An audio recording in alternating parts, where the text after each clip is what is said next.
Hey everyone, welcome to the ranking, and here's my ranking for all the Laika Studios movies. Yes, the movie Kubo and the Two Strings just came out, and I did a review of it, and all of you know I loved the movie, and I thought to celebrate the movie Kubo and the Two Strings, I do a ranking of all the Laika Studios movies. Yes, Laika Studios is a stop-motion animated movie studio, and they have a few movies, and I thought I'd rank all the movies from my least favorite to my favorite. Okay, there's going to be a rule with this ranking, because in my review for Kubo the Two Strings, I said that Corpse Bride was a Laika Studios movie, and technically it kinda isn't, because Laika Studios was associated with that movie, but mainly it's a Warner Brothers animated movie, so it's not technically a Laika Studios. It was a part of it, but it's not really a Laika Studios movie, so I'm not going to count Corpse Bride in this ranking. So yeah, but there is a short film by Laika Studios, which I will count, so yeah, it'll even out. So it's 5 films, and I'll rank these 5 films from my least favorite to my favorite. Alright, let's get started. Here's my ranking of the Laika Studios movies. Coming at number 5 is the short film called Moon Girl. Moon Girl is a short film by Laika Studios, written and directed by Henry Selick himself, who directed The Nightmare Before Christmas, James and the Giant Peach, and of course Coraline.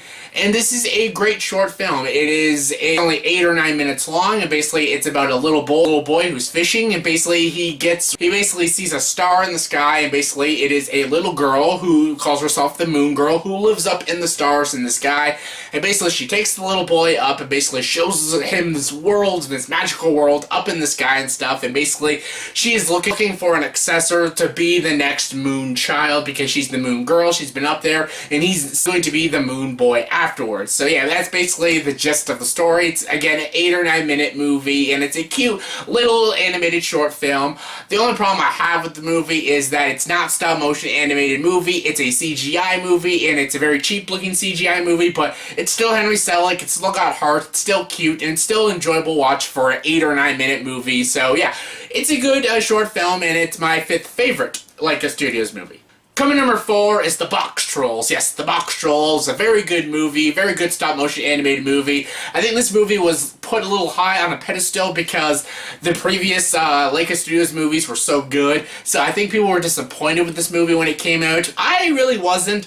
I didn't love it, but I still really enjoyed it. The main kid is voiced by Brandon Stark. Awesome. Those Stark kids love being in these Laika Studios movies, and I love this idea about these creatures in this town. This town thinks these monsters are killing children and stuff, and then there's like this evil villain who wants to kill the Boxtrolls and become the new mayor of the town, and he also wants to have a lot of cheese. You know, he's allergic to cheese, but he's in denial that he's allergic to cheese. There's a lot of cheese jokes in this movie, and they're pretty funny. Yeah, no cheese intended. But yeah, I like these characters. The voice acting is great. You got David Thewlis, you got Elle Fanning, and you got a bunch of great actors, and I enjoyed this movie. It's fun, it's entertaining, it's original, and the stop-motion animation designs look great. It's my 4th favorite Laika Studios movie.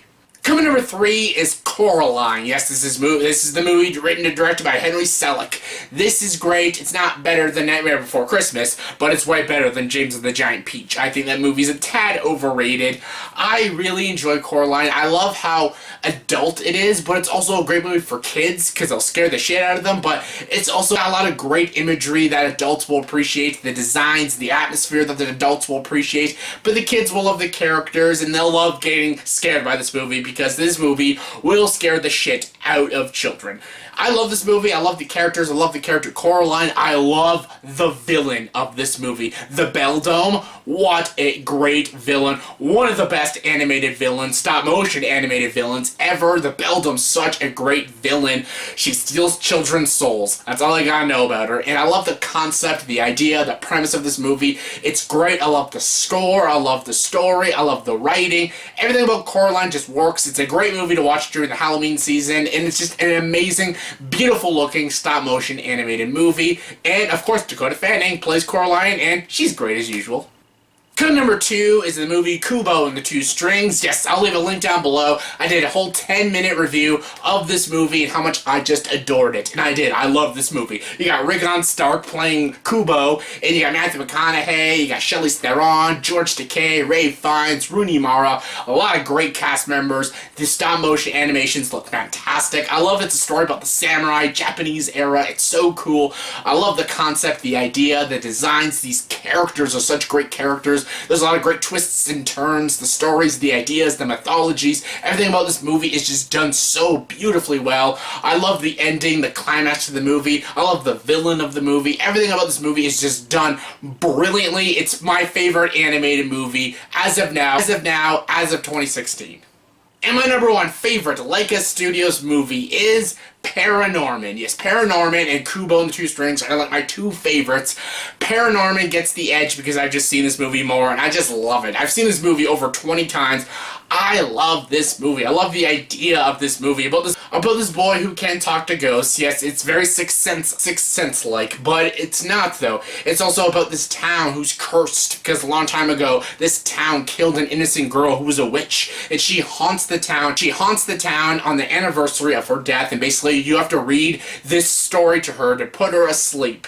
But Norman, the character Norman, fails to do that, and she awakens again and rises the dead, all these zombies, and attacks the town and stuff, and it's a great story with awesome characters. I love these characters. I love the character Norman. I love Alvin. I love Courtney. I love everybody in this movie. Neil's great. The voice acting's fantastic. Cody Smith-McPhee. You got John Goodman, Leslie Mann. You got Jeff Garlin, Anna Kendrick, Christopher Mintz-Plasse, Casey Affleck. Everyone is fantastic. Bernard Hill. Everyone is great in this movie. I love the ending. I love how sweet this movie is. I love the visuals of this movie. Again, this movie is darker and will probably scare the shit out of your kids, just like Coraline, but this movie just freaking hit me. For some reason, I just adored this movie. This movie didn't hit a lot of people. Some people don't like this movie. Some people think it's just a decent movie. But for some reason, I love this movie. This is in my top 10 favorite animated movies of all time. I love it. I love the story, the characters, the concept, the premise, the writing, the atmosphere, the visuals. Everything about this movie I just adore. And it's my number 1 favorite Laika Studios movie. So yeah, that was my ranking of all the Laika Studios movies from my least favorite to my favorite. So in the comment section below, please tell me what is your ranking of all these Laika movies from your least favorite to your favorite. Comment below, let me know. And as always, if you like this video, please like, subscribe to this channel, and join the dark side.